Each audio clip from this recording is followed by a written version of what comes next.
Tux Takes. All right, Ross, we'll start with probably the biggest news from this past weekend. The Panthers, they trade a lot to the Chicago Bears for the number 1 overall pick, including the 9th pick, their second-round pick this year, a 2024 first and a 2024 second, and wide receiver DJ Moore. And the preliminary reports suggest they're targeting CJ Stroud. I was reading Peter King this morning, and he sort of intimated that the Panthers don't necessarily know who they're going to draft, which doesn't make sense to me, right? Like, you wouldn't give up that much unless you really liked one of these guys and had conviction about him.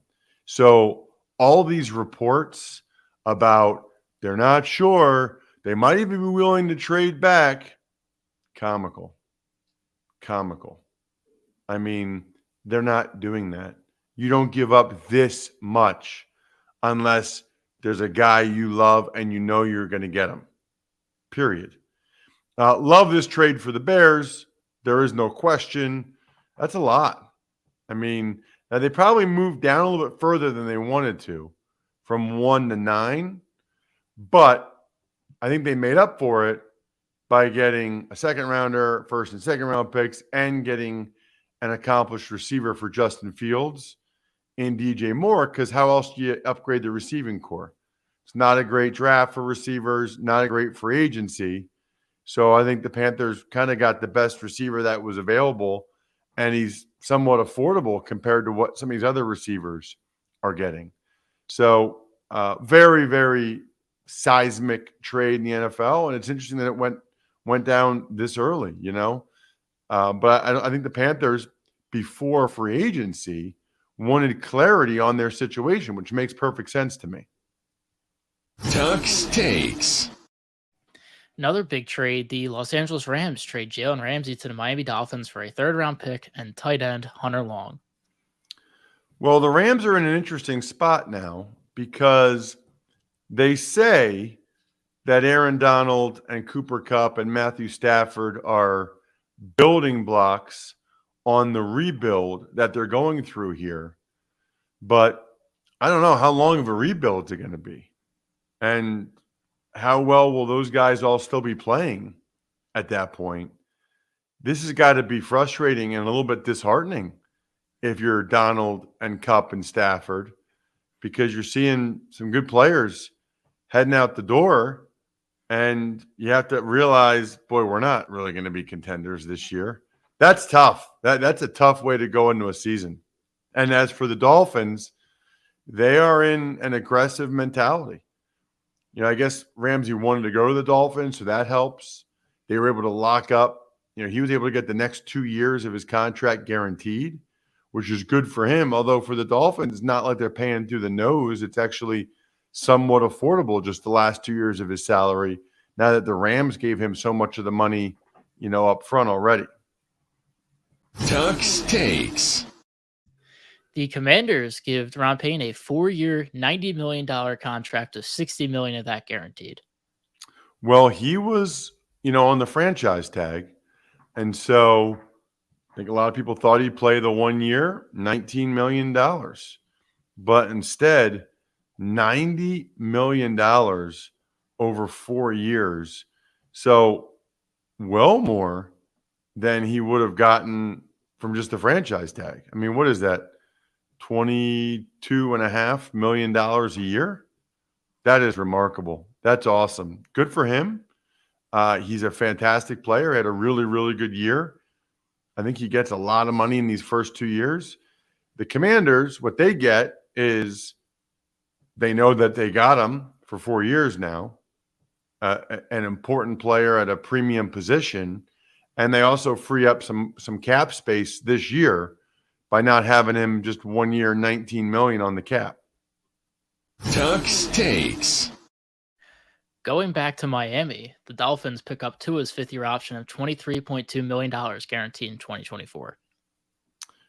That's interesting as well. I don't know. I wonder, I guess, Jack, if they would have done this without the Giants recently having the Daniel Jones situation, right? I almost think the Dolphins were like, well, we don't want him to go out and have a good year, and then we have to give him a huge deal, and we don't have that year on the books still at 23.2 because it cost the Giants a lot of money. And so that is not good, clearly. The flip side is with his injury history and with the concussions, I mean, to go ahead and guarantee $23 million in 2024. But I think that they thought it was worth the risk, right? Got to be a good feeling for Tua to know one way or the other is getting $23 million in 2024, because I'm sure he was a little bit worried about that. And I know he wants a long-term deal, but at least he has that, after those 2 or 3 concussions last year. Tux Takes.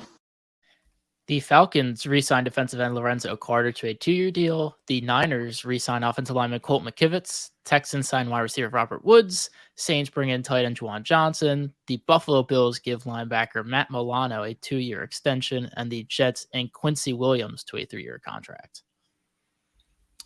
So, by the way, I mean, probably do the next show Wednesday, another one Thursday.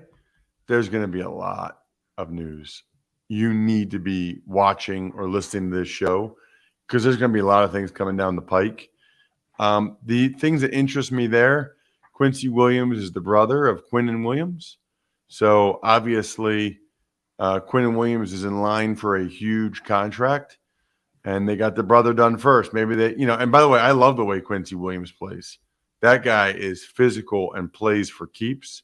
Matt Milano with the 2-year extension is interesting. I think it freed up some cap space, but also I think the Bills want to make sure they have at least one of their linebackers, for the long term, because they might be losing Tremaine Edmonds here pretty soon in free agency with him having a lot of interest. The other one that jumped out to me is just the Niners re-signing O-lineman Colton McKivitz. I think they realize they're going to be losing Mike McGlinchey. And so they want to have an option at right tackle under contract for years. There's always a reason why these teams sign some of these players, like the Milano, the McKivitz. They're looking ahead. Tux Takes. The Houston Texans lose a 5th-round pick and are fined $175,000 for Deshaun Watson's salary cap violation. Yeah, it's a weird one. I don't really understand it all that much, but it's obviously a bad look for the Texans franchise. It has something to do with paying while he was suspended, paying for something that, some type of treatment or whatever he was getting, or his training, which, you're not allowed to pay for extra ancillary stuff, especially when he's suspended. Interesting. Tux Takes. Vikings outside linebacker Zadarius Smith requests his release, while the Eagles give cornerback Darius Slay permission to seek a trade. It doesn't seem like Zadarius Smith is ever happy with the team that he's actually on, does it? I guess he just is looking for more money again. The Slay discussion is really interesting because the Eagles need to figure that out. So does Darius Slay. He doesn't have any more guaranteed money left. So I think he would like a new deal, which I don't blame him. He's played well the last couple of years and wants a new deal. But if you're the Eagles, you got to make sure you're doing it the right way. And he's getting up there in years, so they're going to pay him what they think is the proper amount. And him being able to seek a trade gives them a better idea to have an idea for what the market would be out there for Darius Slay. Tux Takes. The Jacksonville Jaguars cut cornerback Shaq Griffin. The Seahawks cut offensive guard Gabe Jackson. And the Vikings are set to release wide receiver Adam Thielen, while the Titans are set to cut center Ben Jones. Man, this just goes to show you it really is a business. I mean, we know this, but the Vikings, that organization loves Adam Thielen. 9 years. He was awesome there. So that's tough for them to release him. And I saw where I think it was his wife posted about lack of opportunities. Never a good scene when when someone gets released. Obviously, he's from there. They don't want, they wanted him to be able to finish his career there. Unfortunately, that's just not the reality for most guys in the NFL. And then the Titans cutting Ben Jones. Man, how about that video from this season? Vrabel saying, never seen anything like it, but they need to have cap space somewhere, and this is a place they could do it. It is a cutthroat business. Tuck's Takes. The trade news everybody was waiting for out of New York. The Jets moved a 7th-round pick for safety Chuck Clark, while they also cut wide receiver Braxton Berrios. We should have Aaron Rodgers news very, very shortly, by the way. I think it's interesting that he went out of his way to say that there's an important timeline and he wants to, doesn't want to leave the Packers in a bad spot. They're officially, unless he's already told them that he's willing to play for the Jets and they're just trying to work out the trade compensation between the Jets and the Packers that they haven't yet, or the finances involved, it just doesn't make a whole lot of sense to me why this isn't done yet. Now he's kind of putting the Packers in a bad spot unless they kind of already know behind the scenes what's going to happen, because they got to figure out how much salary cap space they have and what that looks like. As for the Jets trading for Chuck Clark, I like it. The Ravens kind of have a couple safeties already, and Chuck Clark is good. I think he's an upgrade for the Jets. Tuck's Takes. Compensatory picks for the 2023 NFL Draft include 7 for the San Francisco 49ers and 4 for the Los Angeles Rams. 7 is nuts. Now, part of that is because of, some of the minority hires for the Niners that have gone elsewhere.